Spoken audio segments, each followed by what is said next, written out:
বৃষ রাশির ক্ষেত্রে সম্পত্তি ঘটিত যে সমস্যা সেটা কিন্তু it will be started from 2026-এর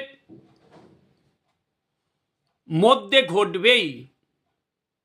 মায়ের শরীর স্বাস্থ্য ভালো যাবে না, মায়ের সাথে মতানৈক্য হতে পারে, সম্পত্তি ঘটিত ব্যাপারে কারোর সাথে কোনো মামলা মোকদ্দমা, এবং নট অনলি মামলা মোকদ্দমা, আপনার শারীরিক কিছু সমস্যাও কিন্তু বৃষ রাশির জাতক জাতিকার মধ্যে দেখা দেবে।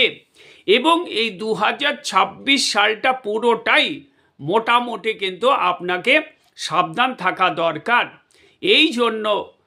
এই জন্য সবসময় আপনি ন্যাটাল চার্ট মানে আপনার জন্ম তারিখ, জন্ম সময়, জন্মস্থান দিয়ে যে হরোস্কোপটা বিচার করবেন সেটা কোনো অভিজ্ঞ জ্যোতিষীর পরামর্শ নিয়ে করবেন, otherwise you will be fail in this year also. So it is very important.